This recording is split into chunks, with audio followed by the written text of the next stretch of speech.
আসসালামু আলাইকুম। আমি ডক্টর সানজিদা হক, জেনারেল ও ল্যাপারোস্কোপিক সার্জন হিসেবে আছি ইউনিকা হসপিটালে। চলে এলো রমজান মাস, রহমত ও বরকতের মাস। অনেকেই প্রশ্ন করে থাকেন, রোজা রেখে কি অপারেশন করা যাবে?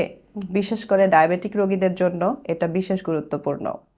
আজ আমরা জানব রমজানে ল্যাপারোস্কোপিক সার্জারির প্রয়োজনীয়তা ও ডায়াবেটিক রোগীদের জন্য বিশেষ দিক নির্দেশনা। রোজায় রেখে কি আসলেও সার্জারি সম্ভব? এটা সম্পূর্ণ ডিপেন্ড করে যে আপনার কি ধরনের অপারেশন প্রয়োজন তার উপর। যদি কোনো অপারেশন ইমার্জেন্সি লাইফ সেভিং হয় এবং রোজা রাখলে আপনার জীবনের ঝুঁকি থাকে, তাহলে অবশ্যই রোজা ভেঙে ফেলা উচিত। রোজার মাসে তাহলে কি আমরা সার্জারি করব?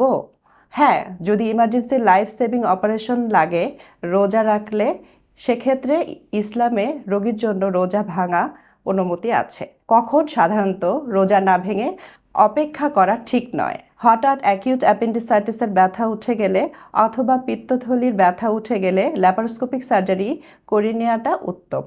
আরও কিছু কন্ডিশনস আছে, যেমন ব্লিডিং শরীরের যে কোনো জায়গা থেকে হতে পারে, কোনো কেটে গেলে, কোনো জায়গায় কোনো ইমার্জেন্সি হলে, ইভেন বায়ুপথে যদি ইমার্জেন্সিভাবে ব্লিডিং হয় সেক্ষেত্রে অবশ্যই অ্যাডমিশন নিতে হবে।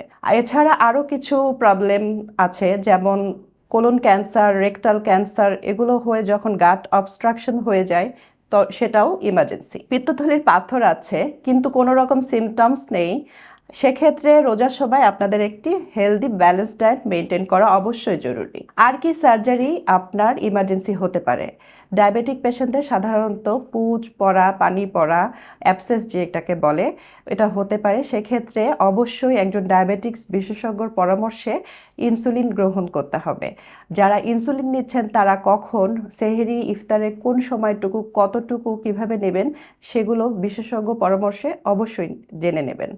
ব্লাড সুগার হঠাৎ করে কমে গেলে কিভাবে বুঝবেন কি করণীয়, সেটার জন্য আপনারা অবশ্যই একজন ডায়াবেটিস বিশেষজ্ঞের পরামর্শ নেবেন। শেষে একটা কথা বলে শেষ করতে চাই, রোজার মাসে সার্জারি নিষেধ নয়, বরং প্রয়োজন হলে সময় মতো সার্জারি করাটাই নিরাপদ সিদ্ধান্ত। আপনারা সবাই ভালো থাকুন, সুস্থ থাকুন। ধন্যবাদ।